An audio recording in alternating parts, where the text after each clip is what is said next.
లండన్‌లో ఉంటూ నారా భువనేశ్వరి గారి మీద అసభ్య పదజాలంతో ఆవిడని దూషిస్తూ, అనుచిత వ్యాఖ్యలు చేస్తున్నటువంటి భాస్కర్ రెడ్డిని ఈరోజు పోలీసులు అరెస్ట్ చేశారు. అయితే వైఎస్ఆర్ కాంగ్రెస్ పార్టీ నేతలు మాత్రం దీని మీద భిన్నాభిప్రాయాలను వ్యక్తం చేస్తూ ఉన్నారు. దానికి కారణం ఏంటంటే, భాస్కర్ రెడ్డి తండ్రి చనిపోతే అంత్యక్రియలకు వచ్చినటువంటి భాస్కర్ రెడ్డిని ఎలా అరెస్ట్ చేస్తారు అంటూ వైఎస్ఆర్ కాంగ్రెస్ పార్టీకి చెందినటువంటి నేతలు ప్రశ్నిస్తున్నటువంటి నేపథ్యంలో దీని మీద మనం పూర్తి స్థాయిలో విశ్లేషణ చేసుకుందాం. ప్రస్తుతం మనతో పాటున్నారు ప్రముఖ రాజకీయ విశ్లేషకులు, ప్రముఖ సీనియర్ జర్నలిస్ట్ డివిఎస్ గారు. వారితో మాట్లాడదాం. సార్ నమస్తే సార్. నమస్తే. వైఎస్ఆర్ కాంగ్రెస్ పార్టీలో ఉన్నటువంటి కొంతమంది సీనియర్ నేతల అండదండలు చూసుకొని లండన్‌లో ఉంటున్నటువంటి భాస్కర్ రెడ్డి అతను నారా భువనేశ్వరి గారి మీద అసభ్యకరమైనటువంటి పదజాలంతో ఆవిడని దూషిస్తూ, అనుచితమైనటువంటి వ్యాఖ్యలు ఆవిడ మీద చేసినటువంటి నేరానికి ఆయన్ని ఈరోజు పోలీసులు అరెస్ట్ చేశారు. అయితే దీని మీద వైకాపా తీవ్ర రాద్ధాంతం అయితే చేస్తూ ఉంది. దానికి కారణం ఏంటంటే, భాస్కర్ రెడ్డి తండ్రి చనిపోతే అతను ఇండియాకొచ్చి అంత్యక్రియల్లో పాల్గొంటే, అంత్యక్రియల్లో పాల్గొన్నటువంటి భాస్కర్ రెడ్డిని ఎలా అరెస్ట్ చేస్తారు అంటూ వైఎస్ఆర్ కాంగ్రెస్ పార్టీ ప్రశ్నిస్తూ ఉంది. ఏంటి సార్, దీన్ని ఎలా చూడాలంటారు? ఇప్పుడు కిరణ్ అరెస్ట్ చేశారు. హ్మ్. గతంలో చేబ్రోలు కిరణ్ అరెస్ట్ చేసినప్పుడు మరి తెలుగుదేశం పార్టీ ఈ విధంగా గగ్గోలు చేసిందా? ఇప్పుడు వాళ్ళు కూడా రోడ్ల మీదకి వచ్చి మరి ఈ విధంగా చేశారా? అంటే ఇప్పుడు సేమ్ ఒకటే కదా, అతను చేసింది ఇతను చేసింది. ఇప్పుడు ఏంటి, సోషల్ మీడియా పోస్టులు అసభ్యంగా పెట్టడం, దట్టు హ్మ్. ఇళ్లలో ఉన్నటువంటి మహిళల పైన, హ్మ్. ప్రముఖుల భార్యల పైన. ఇప్పుడు చేబ్రోలు కిరణ్ మరి జగన్మోహన్ రెడ్డి మేడం, ఆయన ఏమంటారు, భారతి మేడం మీద పోస్టులు పెట్టాడు, హ్మ్. వల్గర్ గా మాట్లాడాడు. గుర్తుంది కదా నీకు? చేబ్రోలు అవును. కిరణ్ ఏం చేశారు? తెలుగుదేశం పార్టీ కార్యకర్త లేకపోతే ఐటీడీపీ కార్యకర్త అని చెప్పి ఆమెను వదిలేశారా? పట్టుకొచ్చి లోపలేశారు. హ్మ్. ఎక్కడున్నాడు ఇప్పుడు అతను? ఏమైపోయాడో కూడా తెలియదు. హ్మ్. అంటే ఇప్పుడు చేబ్రోలు కిరణ్ కు ఒక న్యాయము, ఈ భాస్కర్ రెడ్డికి ఒక న్యాయమా? సేమ్ అదే జరిగింది. హ్మ్. భాస్కర్ రెడ్డి ఎవరి మీద అసభ్య పోస్టులు పెట్టాడు? భువనేశ్వరి మేడం మీద పెట్టాడు. హ్మ్. ఇప్పుడు ఇతను ఎన్ఆర్ఐయా? ఇతను లండన్ లో ఉంటాడను మీరే చెప్పారు. ఏంటి, సూపర్ బజార్ ఏదో నడుపుతాడు అనమాట. హ్మ్. ఎన్ఆర్ఐ అంటే మొన్న లోకేష్ బాబు ఏదో మీటింగ్ లో మాట్లాడాడు. ఆస్ట్రేలియాను లండన్ నాకు గుర్తులేదు. ఎన్ఆర్ఐస్ ఏదో ప్రవాసాంధ్రుల సభలో ఆయన మాట్లాడుతూ ఏమంటాడు, ఎన్ఆర్ఐలు మీరు ఎన్ఆర్ఐ కాదు, మీరు ఎంఆర్ఐ అనో ఏదన్నాడు. అంటే మోస్ట్ రిలయబుల్ ఇండియన్స్ అనో ఏదన్నాడు. హ్మ్. మరి వీళ్ళని ఏమనాలి? ఇప్పుడు ఈ భాస్కర్ రెడ్డి లాంటి వాళ్ళని ఏమనాలి నువ్వు చెప్పు? మోస్ట్ వల్గర్ ఇండియన్స్ అనాలా? ఓకే. ఎంవిఐయా? ఇప్పుడు వాళ్ళనేమో మోస్ట్ రిలయబుల్ ఇండియన్స్ అన్నాడు. పాపం ఏది, దేశం కోసం, రాష్ట్రం కోసం పెట్టుబడులు పెట్టండి, ఇక్కడికి వచ్చి అభివృద్ధిలో పాల్గొనండి. చెయ్యొచ్చు కదా ఇతను కూడా ఆ పని. హ్మ్. ఈ మాలపాటి భాస్కర్ రెడ్డి ఇతను కూడా ఈ వల్గర్ భాష ఎందుకు? ఇప్పుడు ఇవాళ మీరు లండన్ లో లేకపోతే అమెరికాలో, ఆస్ట్రేలియాలో, కెనడాలో, జర్మనీలో సెటిల్ అయ్యారు. బ్రహ్మాండంగా సంపాదించుకుంటున్నారు. కానీ మాతృదేశానికి, జన్మభూమికి మేలు చేయటం కోసం కొద్దో గొప్ప మీరు ఇక్కడ పెట్టుబడులు పెట్టడం, రహదారులు అభివృద్ధి చేయటం, జన్మభూమి అభివృద్ధిలో భాగస్వాములు కావడం గతంలో చూసాం. అనేక మంది చేశారు. అది కదా స్ఫూర్తి. హ్మ్. ఇదేమి స్ఫూర్తి? స్ఫూర్తి అనే పదం సిగ్గుపడుతుంది అనమాట. అంటే అసభ్యకరమైనటువంటి పదజాలంతో దూషిస్తే అది స్ఫూర్తి అంటారా? అంటే భువనేశ్వరి మేడం ఆమె ఏంటి? ఆమె పారిశ్రామికవేత్త. హ్మ్. ఆమె ఒక స్వచ్ఛంద సేవకురాలు. ఒక ట్రస్ట్ పెట్టారు.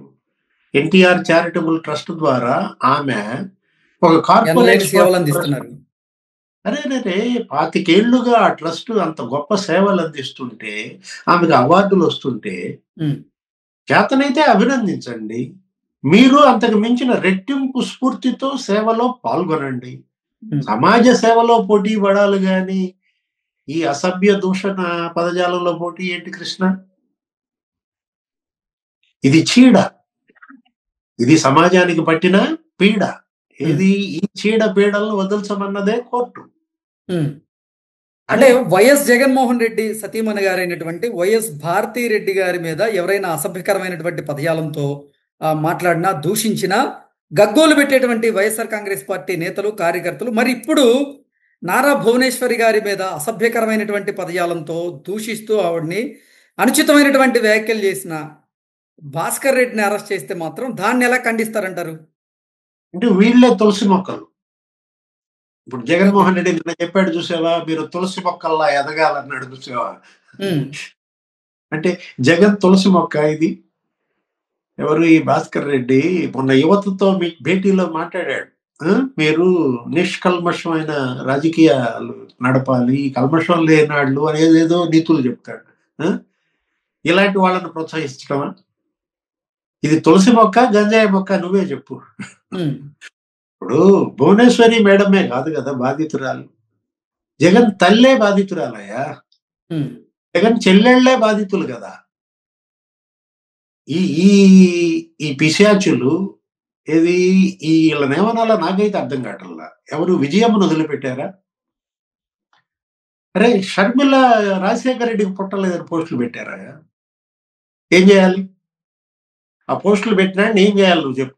సార్, అసలు రాజకీయపరమైనటువంటి విమర్శలు, రాజకీయపరమైనటువంటి దూషణలు లేకుండా వ్యక్తిగతమైనటువంటి దూషణలకు పాల్పడుతూ అసభ్యకరమైనటువంటి పదజాలంతో ఒక వ్యక్తిని దూషించడం ఎంతవరకు కరెక్ట్ అంటారు? అసలు నిజంగా ఇటువంటి వారి మీద చర్యలు తీసుకుంటుంటే అంటే ప్రశంసించాల్సింది పోయి దాన్ని ఖండించడం ఎలా చూడాలంటారు అసలు? అది ఇవాళ ఏది తన మన అనే తేడా లేకుండా తప్పెవడు చేసినా లోపలైంది అంతే. ముందు ఈ చీడ ఈ పీడ వదలాల. ఏది వాళ్ళ సోషల్ మీడియాకి పట్టిన చీడ పీడ కాదు, ఇది మొత్తం సొసైటీకే పట్టిన చీడ పీడ. ఏది దీన్ని వదల్చకపోతే ఇక ఈ మహమ్మారి ఇంకా భవిష్యత్తు ఏమవుతుందో నాకైతే అర్థం కావట్లేదు. నాకే కదా అసలు జనానికి, సమాజానికి అర్థం కాని ప్రశ్న ఏంటి. ఇప్పుడు విజయం మీద పోస్టులు పెట్టినాడు వదిలేయాలా? భారతి మీద పోస్టులు పెట్టినాడు వదిలేయాలా? సునీత, షర్మిల, ఎంతమంది వీళ్ళ బాధితులు? ఏంటి వాళ్ళు చేసిన తప్పు? షర్మిల, సునీత కంప్లైంట్ ఇస్తే తీసుకున్నారా? ఇప్పుడు ఆ రోజు షర్మిల పైన పోస్టులు పెడితే ఆమె ఫిర్యాదు ఇవ్వటానికి వెళ్తే కనీసం తీసుకోలేదు. సునీతను ఎంత క్యారెక్టర్ అసాసినేషన్ చేశారు. వివేకానంద రెడ్డి కూతురు సునీత ఏంటి ఆమె చేసిన తప్పు? ఆమె గొప్ప వైద్యురాలు. అరే ఎక్కడెక్కడికో వెళ్ళి లెక్చర్స్ ఇస్తుందా? దేశ విదేశాల్లో ఆమె చేసే ప్రసంగాలు ఎంతమంది వైద్య విద్యార్థులకు స్ఫూర్తిదాయకాలు. అలాంటి ఆమె తన తండ్రి హత్య మీద న్యాయ పోరాటం చేస్తుంటే అసభ్యంగా పోస్టులు పెడతారా? వాళ్ళు కంప్లైంట్ ఇస్తే తీసుకోరా? జగన్మోహన్ రెడ్డి హయాంలో ఎంత మంది ఆడబిడ్డలు ఉసురు పోసుకున్నారా? అనురాధ, అనిత, తెలుగుదేశం, జనసేన, బీజేపీ, పురంధేశ్వరి, ఎవరిని వదిలేశారు వీళ్ళు? అంటే ఇవాళ ఇతనేదో లండన్ లో సూపర్ బజార్ నడుపుకుంటున్నాడు. నడుపుకో, ఎవరొద్దన్నారు? బ్రహ్మాండంగా నువ్వు సంపాదించుకో, నీ ప్రాంతం, నీ గ్రామం, ఏదో పెనమలూరు దగ్గర ఏదో చోడవరమో ఏదో అన్నారు ఇతంది. అది కాదు, ఇలా ఏదో నెల్లూరు అనుకుంటా, ఇక్కడికి వలస వచ్చారు. సరే, నీ స్వస్థలో నెల్లూరు, నీ గ్రామం అభివృద్ధి చేసుకో. లేకపోతే జగన్మోహన్ రెడ్డి సీఎంగా ఉన్నప్పుడే చేయొచ్చు కదా, ఎవరొద్దన్నారు? ఇప్పుడు ఈ పంచ్ ప్రభాకర్, లేకపోతే ఆయన ఎవరో ప్రదీప్ అని లండన్ నుంచి. ఇప్పుడు ఒకటి, విమర్శలు మీరు సిద్ధాంత పరంగా చేయండి, విధాన పరంగా విమర్శించండి కాదని. ఇప్పుడు గూగుల్ డేటా సెంటర్ విమర్శించండి, ఎవరొద్దన్నారు దాన్ని?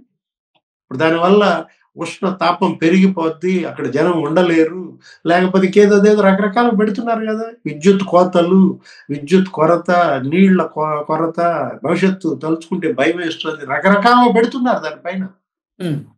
చేయండి, మీరు చేయాల్సిన డ్యామేజ్ మీరు చేయండి, గూగుల్లో రాకుండా చేయండి, ఎవరొద్దంటారు? దానివల్ల నష్టపోయేది రాష్ట్రం. సరే, మీరంటే చక్కగా వేరే దేశాల్లో సంపాదించుకుంటున్నారు, ఇక్కడ ఉన్న యువత నాశనం కావాలా, వాళ్ళు వలసలు పోవాలా? అంటే ఇది ఏది విధానపరంగా విమర్శలు చేయండి.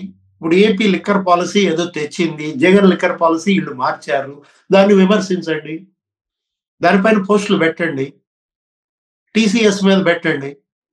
ఏదో అన్నాడుగా, ఉప్మానా ఇడ్లీయా, రూపాయికి రాదేదో ఏదో అన్నాడు కదా, వాటి మీద పెట్టుకోండి పోస్టులు, ఎవడొద్దన్నాడు? అంతేగాని భువనేశ్వరి మేడం మీద, లేకపోతే భారతీ మేడం మీద, విజయమ్మ మీద, షర్మిల మీద పోస్టులు ఏంటాయా? సిగ్గుండాలా? అంటే మీరు పుట్టిన పుట్టుక ఇవాళ ప్రశ్నార్థకం. ఏ పుట్టుక పుట్టారు? ఇక్కడేంటి దీనిలో ఏదో సెంటిమెంట్ జోడించటం, ఏదో తండ్రి అంత్యక్రియలకొచ్చాడు. అటువంటి హ్మ్. ఆయన అరెస్ట్ చేస్తారా? ఆ అంత్యక్రియలు కూడా చోడవరంలో చేయకుండా ఎక్కడో నెల్లూరు గ్రామంలో చేసినట్టున్నారు. ఇక్కడేదో హాస్పిటల్‌కెళ్తూ పట్టుకున్నట్టున్నారు. Let them go fight in courts. ఏది మీరు నిజంగా ఉంటే గనక న్యాయస్థానాల్లో ఫైట్ చేయండి. హ్మ్. కోర్టుల్లో ఫైట్ చేయండి. అంతే తప్ప ఈ రెచ్చగొట్టే ఉపన్యాసాలు, ప్రసంగాలు, పోస్టులు అనవసరం అన్నమాట. ఇప్పటికైనా ఎందుకంటే ఇవాళ కోర్టులే బాధితులు కృష్ణ. జడ్జిల మీదే పోస్టులు పెట్టారు గదా! సార్. ఎవరిని వదిలేశారు వీళ్ళు? ఎంతమంది జడ్జీలు ఆ రోజు అమరావతి ఆ 3 రాజధానుల దాని పైన తీర్పు ఇస్తే, ఆ జడ్జీల మీద ఎన్ని పోస్టులు పెట్టారు? దాని మీద సీబీఐ ఎంక్వైరీకి ఆదేశించారు. హ్మ్. సోషల్ మీడియా పోస్టుల పైన జడ్జిలే బాధితులు. అప్పుడు విజయసాయి రెడ్డి, కొమ్మినేని శ్రీనివాసరావు వీళ్ళందరూ జడ్జిల మీద పెట్టినాళ్లే కదా! ఫార్వర్డ్‌లు చేసినాళ్లే కదా! ఏమైంది? ఆ కేసు ఒక కొలిక్కొచ్చిందా? ఇంకా లేదు సార్. అది అక్కడ లోపం అన్నమాట. ఏది? యాహ్! అప్పుడు ఎవరైతే జడ్జిల మీద పోస్టులు పెట్టారో ఆ కేసుని గనక ఒక లాజికల్ ఎండ్‌కి తీసుకొచ్చి సీబీఐ అరెస్ట్‌లు చేసుంటే ఇప్పుడు ఈ విమర్శలొచ్చేయి కాదు. Okay sir. Thank you so much.